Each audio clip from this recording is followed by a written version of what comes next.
Fala pessoal, belezinha? Certinho? Esse é o nosso segundo vídeo sobre derivadas de funções reais e hoje o que a gente vai fazer é estudar como a derivada pode ser útil no estudo do comportamento da função. A ideia aqui é estudar como os valores e sinais da primeira derivada e segunda derivada de uma função vão nos ajudar a entender como essa função se comporta, como é o gráfico dela, onde ela é crescente ou decrescente, onde a concavidade é para cima, a concavidade é para baixo, esse tipo de coisa, onde os valores máximos e mínimos. Isso tudo pode ser obtido pelos estudos das derivadas da função que você está estudando. Tranquilo, galera? Vamos lá então? Vamos embora! Vamos começar com a definição do que é um número crítico da função. Tá? Se eu tenho o número c, e esse número c é um número do domínio da função f, se ele é um número crítico da função, isso quer dizer que a derivada de f calculado nesse ponto é zero. Ou seja, se c é um número crítico de f, então f' de c é igual a zero. Tá bom? Com isso a gente tem o seguinte teorema. Se f tiver um valor máximo ou mínimo no número c, então esse número c é um valor crítico. Ou seja, a derivada de f nesse ponto vai ser zero. Vamos fazer um exemplo aqui na lousa para ficar mais assentada essa ideia, beleza? Então vamos estudar a seguinte função, f de x igual a 2x ao cubo menos 3x quadrado mais 5. Se a gente quer saber os números críticos dele, né? Ou seja, os pontos em que a derivada é zero ou não existe, como é que a gente vai fazer isso? Bem, derivar f vai ser um trabalho fácil, né? Sendo f um polinômio, né? Aqui vai dar 6x quadrado, aqui vai dar menos 6x, e aqui vai dar zero, né?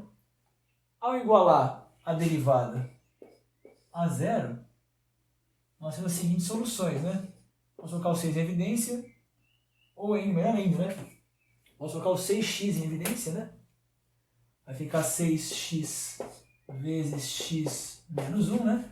6x quadrado, 6x vezes x, menos 6x é menos 1 vezes isso, né? Isso aqui é igual a zero, 6 somente c, ou 6 é zero, mas 6 não é zero, ou x é zero, ou x menos 1 é zero. Ou seja, ou x é zero, ou x menos 1 é zero, ou seja, x igual a 1. Né? Esses são os casos em que a sua derivada vai se anular, só em x igual a 0 e x igual a 1. Ou seja, esses dois são os pontos críticos da função f. Tudo bem? Lembrando que a derivada é a taxa de variação instantânea da função, né? Se você não lembra, dá uma olhadinha no nosso vídeo anterior, a gente pode entender o seguinte, né? Se eu tenho uma derivada positiva, quer dizer que a função está variando positivamente. E se eu tenho uma derivada negativa, a função vai estar variando negativamente. O que quer dizer isso? O que é variar positivamente? Variar positivamente é crescer e variar negativamente é diminuir. A gente vai dizer então que quando a derivada é positiva, em um intervalo, a função é crescente nesse intervalo. E, analogamente, quando a derivada é negativa em um intervalo, a função é decrescente nesse intervalo. A gente chama isso de teste CD, ou teste crescente e decrescente. É um nomezinho que a gente usa de vez em quando. Então, pensem comigo. A gente viu que os pontos críticos poderiam acontecer quando a derivada era zero, né? Se é um ponto crítico, né? Então possivelmente a derivada nele era zero. Então acompanhem comigo o raciocínio, né? Quando a derivada era negativa, a função era decrescente, né? E quando a derivada era positiva, a função é crescente. E quando a derivada era zero, a gente tinha ali um ponto crítico. Então o ponto crítico nesse caso é um candidato a ser um ponto mínimo da função, né? Porque se a derivada era negativa e depois ela ficou positiva, isso quer dizer que a função estava decrescendo depois crescendo, ela passou por um ponto de mínimo. Por outro lado, se a derivada fosse crescente, fosse positiva, a função era crescente, e a derivada passou a ser negativa, a função passou a ser decrescente, ela passou por um ponto de máximo, que é justamente onde a derivada era zero. Então, os pontos críticos são candidatos a ponto de máximo ou de mínimo. Isso nos leva ao que a gente chama de teste da primeira derivada, tá legal? E a ideia do teste da primeira derivada é simples, né? Primeiro de tudo, você acha os pontos críticos, né? Você deriva a função e acha os pontos críticos, que são os candidatos a máximos ou mínimos. Aí depois você vai analisar o que acontece com o sinal dessa derivada. Ou seja, se a derivada tiver um sinal positivo e passar para negativo, isso quer dizer que a sua função estava crescendo e começou a decrescer. Então, esse ponto é um ponto de máxima. Agora, se for o contrário, né, se o sinal era negativo e passou a ser positivo, então esse ponto, que é onde você trocou de sinal, vai ser um ponto de mínimo. Tá? E se a f' não mudar de sinal, esse ponto é um ponto crítico que não é nem máximo nem mínimo. Vamos fazer um exemplo para entender isso melhor?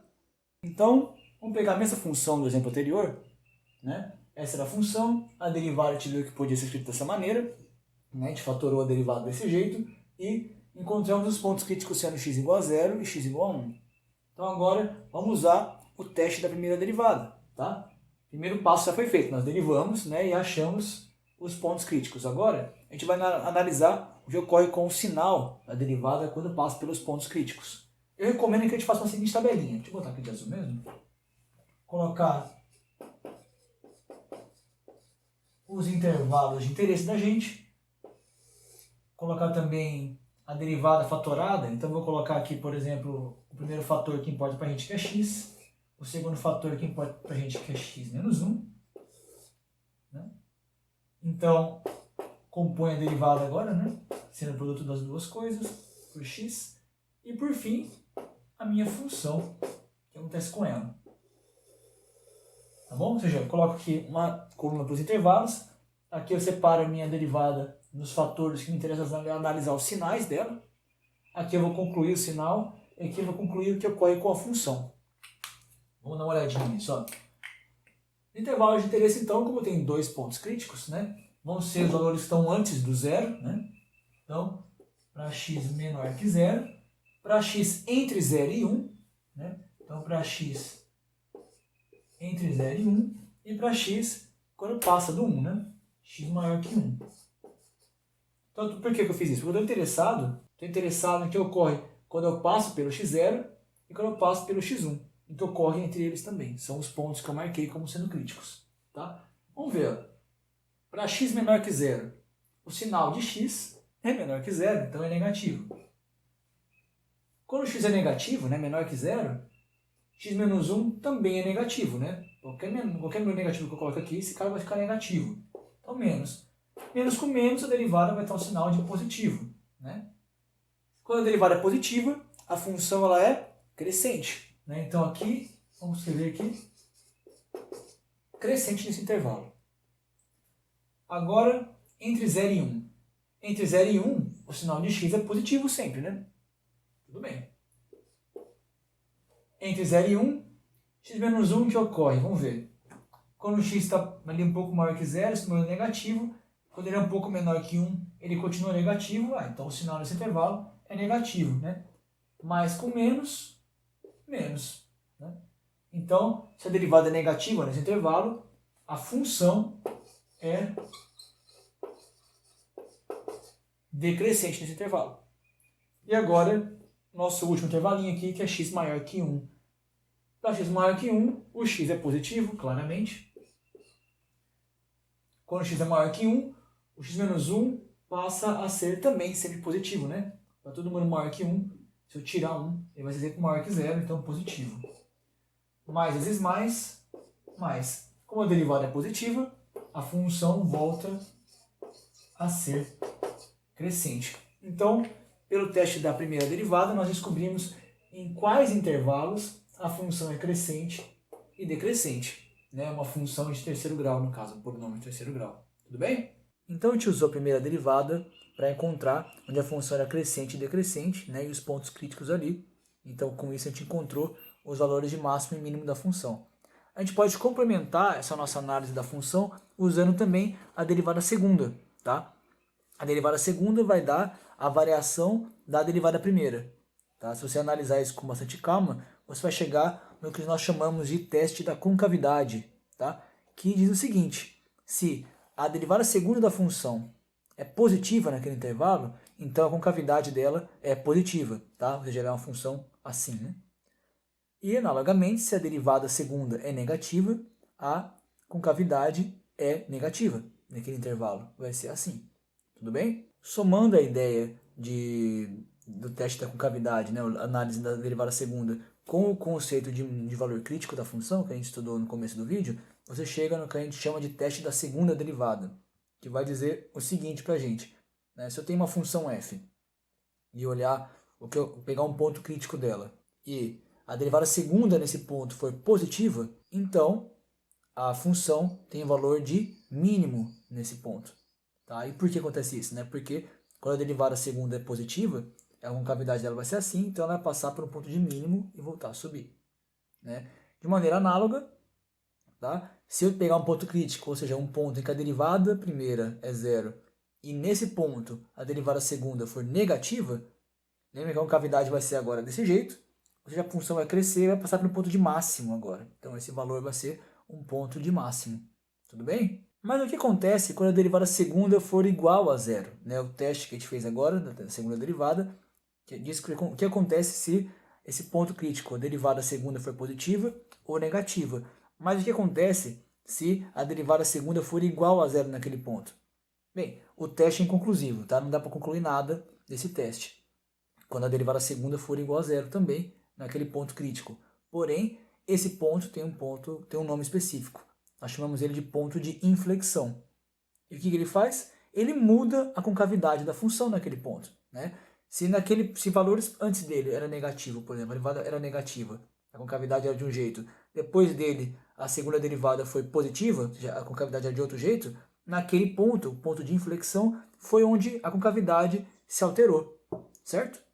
Bem, então a gente tem o teste da segunda derivada somada da ideia de ponto de inflexão, a gente consegue analisar agora onde a função tem concavidade positiva ou negativa, né, e onde essa mudança ocorre. Vamos fazer um exemplo e encorpar mais esse conhecimento na gente? Então, novamente, aquela função que nós estamos analisando desde o começo do vídeo. A gente lembra, né, que o teste da primeira derivada, né, e olhando os pontos críticos, nós vimos que os pontos críticos eram o x igual a 0 e o x igual a 1. Então, vamos fazer agora a segunda derivada dessa função e ver o que ocorre com os sinais nesses pontos. Tá? Lembra que a primeira derivada dessa função ela era 6x² menos 6x. Então, a segunda derivada vai ser 12x, né? A derivada segunda vai ser 12x menos 6. Tá? Essa é a derivada segunda. Vamos agora olhar para ela nesses dois pontos. Né? Primeiro, derivada segunda em x igual a 0. Vamos ver. A derivada segunda calculada em x igual a 0 vai ser 0 menos 6, que é 6. Sinal negativo. E a derivada segunda em x igual a 1, vamos olhar para ela também. Derivada segunda em x igual a 1 vai ser 12 vezes 1, que é 12, menos 6, 6 positivo, portanto, sinal positivo. Então, desse jeito, acho que fica mais claro. Né? A gente tem, então, a derivada segunda no ponto crítico 0 sendo negativa e a derivada segunda no ponto crítico 1 sendo positiva. Tá? A gente tem que analisar também o ponto de inflexão, se ele existe. Né? O que seria o ponto de inflexão? É onde a derivada segunda é igual a 0. Né? Então, a derivada segunda é igual a 0, isso é equivalente a 12x menos 6c igual a 0. Portanto, isso aqui é facilmente resolvido como sendo x igual a meio. Então, x igual a meio é o ponto de inflexão. Né? Vou botar aqui, ponto de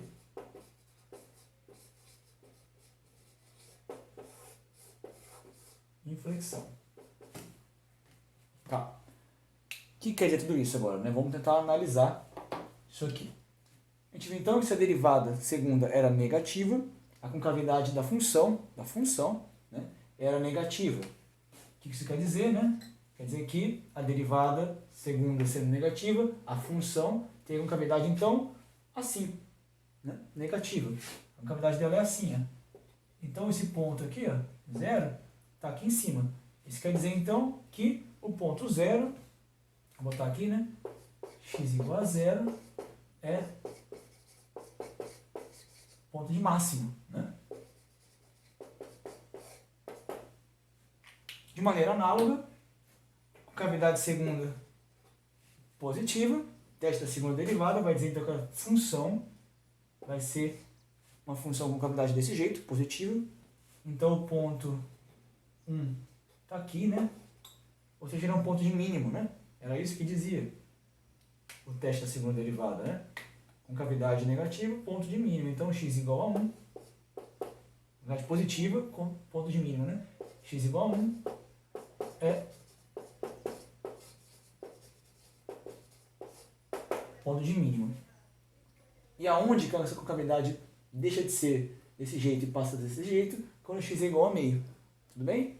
Então a gente tem, né, que para x antes de meio, né, por exemplo, quando x é igual a zero, a concavidade é desse jeito, e o ponto zero é um ponto de máximo da função, e depois do meio a concavidade vai mudar, e o ponto 1, a concavidade, a função assume o valor mínimo, que é um poço da função. Tá? Agora, com todo esse aparato que a gente tem, a gente consegue resumir tudo num quadro só e fazer o gráfico da função, esboçar o gráfico da função com razoável acurácia. Vamos lá? Então vamos, galera. A função está aqui. Essa parte aqui é um resumo do que a gente tinha feito na primeira derivada, né? O máximo em x igual a 0, o mínimo em x igual a 1. A função é crescente para valores menores que 0 para valores maiores que 1. E ela decrescia entre 0 e 1. Com cavidade, a gente acabou de ver então que ela trocava em x igual a meio, que era o ponto de inflexão. Se você olhar novamente, né, aí olhar um pouco mais de cuidado, vou botar de azul aqui mesmo. A ideia era assim, né? Se eu tenho aqui, né, o eixo x, por exemplo, e aqui era x igual a meio, é o ponto de inflexão, né, o gráfico da função derivada segunda era 12x menos 6, era um gráfico de uma função crescente.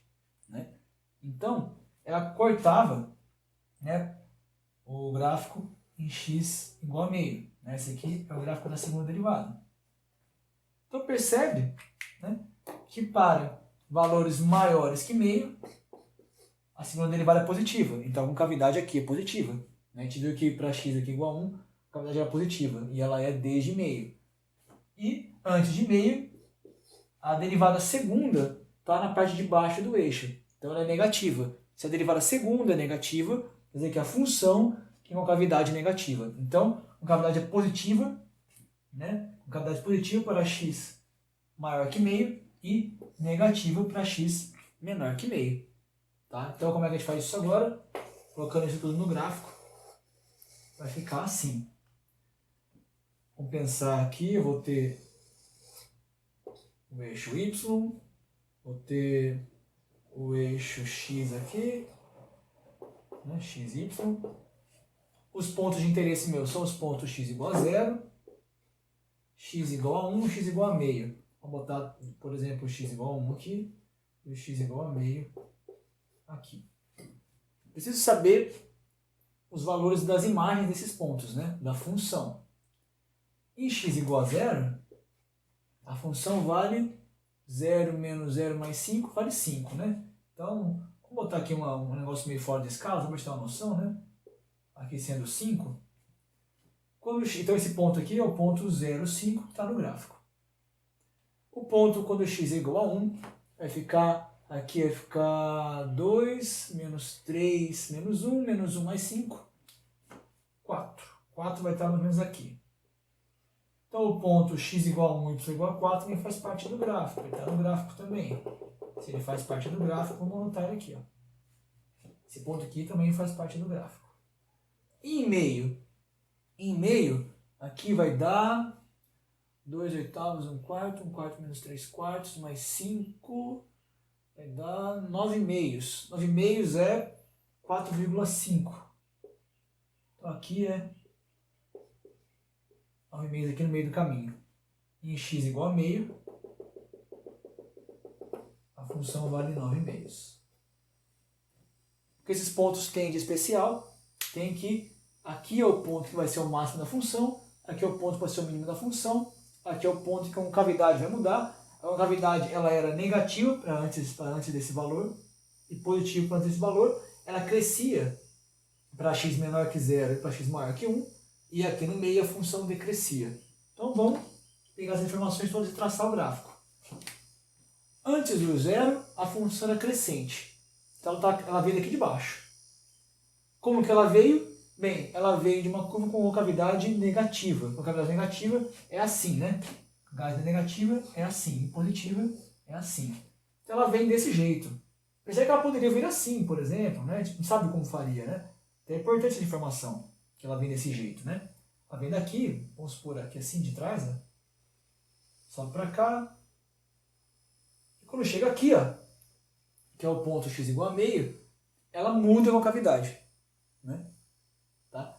Por que eu passei a decrescer agora aqui? Porque eu sei que entre 0 e 1 a função é decrescente, né? Então, quando eu cheguei aqui, a função passou a decrescer.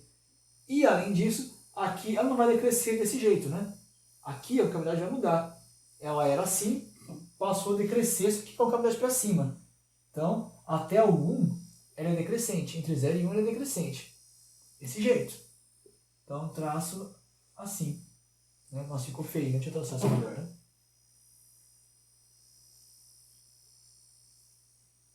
Eu vim daqui, ela vai mudar a concavidade para cá. E a partir do 1, a função passa a ser crescente e a concavidade continua positiva, né? Então ela passa a crescer assim. Então o gráfico da função é algo mais ou menos desse tipo, né? Nós não sabemos onde ela passa aqui para baixo, aqui para cá, mas esses valores aqui, na verdade, é fácil achar uma outra raiz daqui da função, né? Dá para aplicar? Fácil não, né? Mas dá para achar a raiz da função, onde ela vai cruzar aqui, em qual ponto. Mas em algum lugar ela vai crescer, vai passar aqui, vai virar para cá, vai mudar a concavidade daqui e vai continuar subindo. Daqui ela continua subindo e aqui ela continua descendo.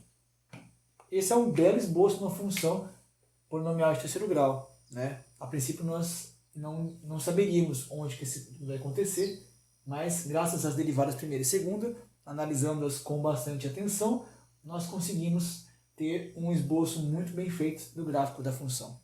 Legal, né? Fala a verdade. Eu acho muito legal isso. Dá para você estudar a função sem saber a função. A derivada é demais. Então é isso, galera. O conteúdo do vídeo de hoje era esse. Tá? Nós vimos como estudar o comportamento da função f por meio das suas derivadas primeira e segunda, f' e f', né? De uma maneira muito legal, olhando os sinais das derivadas, achando os pontos críticos. Isso é muito legal, né? Ou seja, você consegue estudar o comportamento da f olhando o comportamento das derivadas dela. Isso é muito bacana. Dá para você, por exemplo, como a gente fez no exemplo, reconstruir o gráfico da função.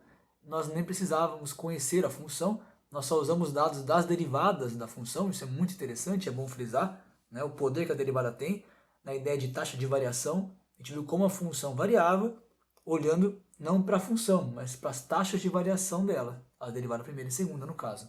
A derivada pode ser utilizada também, esse tipo de coisa, para saber problemas aplicados. Por exemplo, se uma função dessa significar comportamento de marés, comportamento de fluxo de caixa, comportamento de velocidade, aceleração de um objeto, você pode analisar todos os instantes que essa função está crescendo ou decrescendo e interpretar elas fisicamente, biologicamente, quimicamente, né, de maneira dentro da economia e tudo mais. Mas tudo isso são aplicações da abstração da derivada, esse conceito importantíssimo que eu espero que vocês tenham entendido e estejam prontos para colocá-las em prática. Tá beleza, galera? Então vamos treinar bastante e perguntas é só mandá-las que a gente conversa. Tranquilo? Valeu, galera. Até mais. Brigadão.